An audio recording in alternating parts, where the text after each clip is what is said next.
set me up very well with your points. I note the timing of this event today, the 72nd anniversary of the invasion of peaceful South Korea by the North, and the sponsorship of that atrocity by the governments of both the PRC and Russia.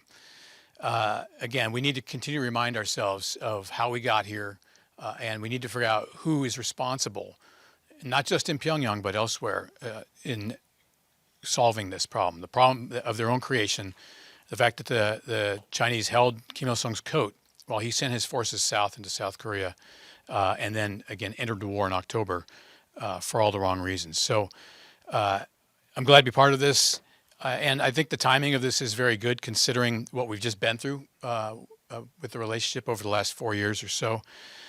Relationships are like steel.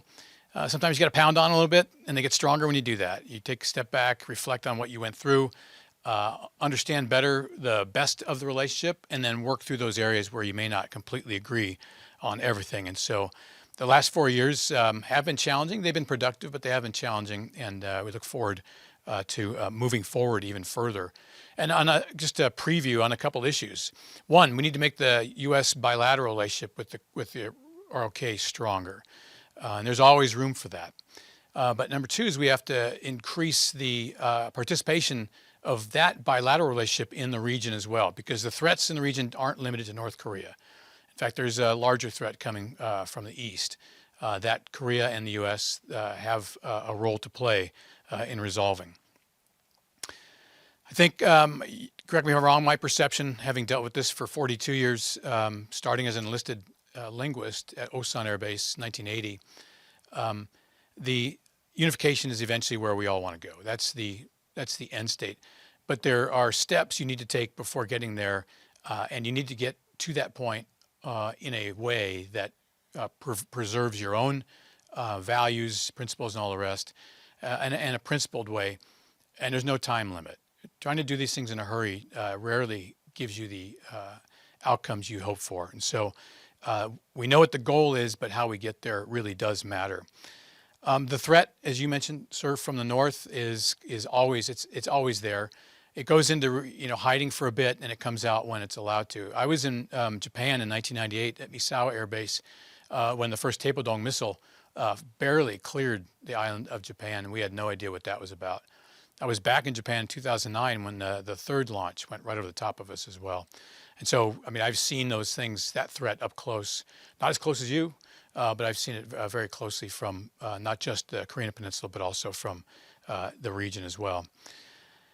And so I think from my time in the last administration, the way we manage the threats while we work through the details to get to something that's a better end state, the way you work through that is through strength. And the strength of this relationship, both as it's seen from the inside, but also as it's viewed from the outside, is immensely important. And investing in that relationship, again, that sends a signal.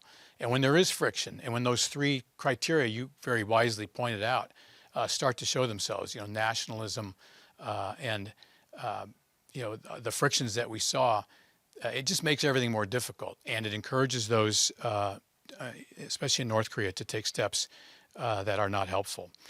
And so a strong relationship basically tells the people in Pyongyang, don't do it today. It's not today.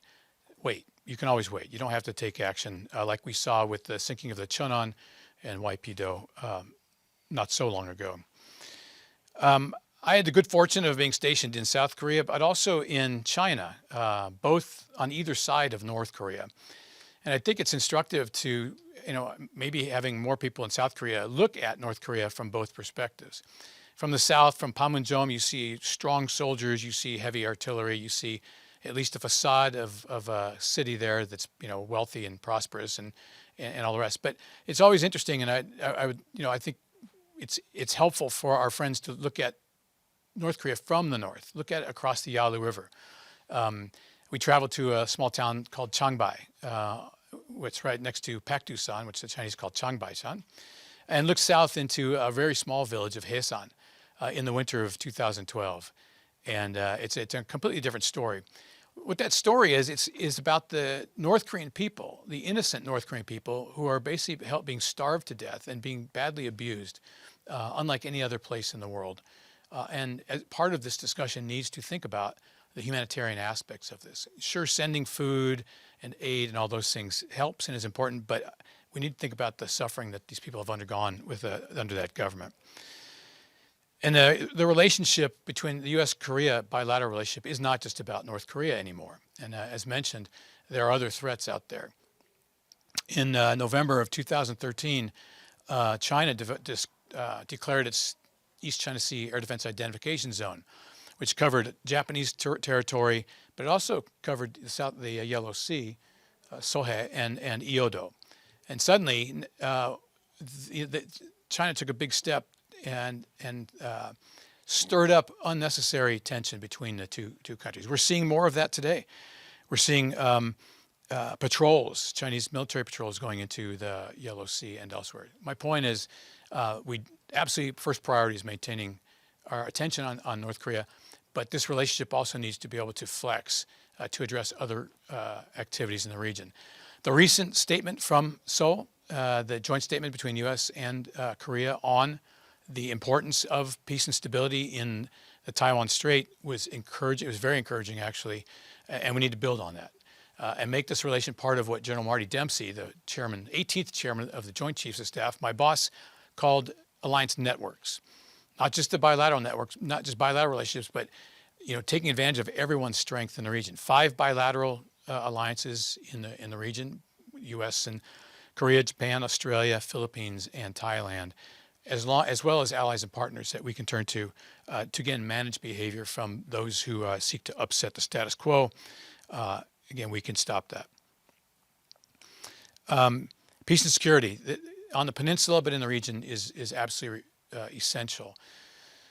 The South China Sea, the Straits of Malacca matter as much to Korea as they do to the U.S., to anybody in the region, because trade passes through those regions, energy moves through those regions, and the dependence of all of us on the free movement is important and impossible to overstate. And you cannot assume it's going to continue. So again, the cooperation, and look, I've got a lot of time in South Korea, both as a linguist in the early 80s and as a fighter pilot in 1994, and then back again in 2009.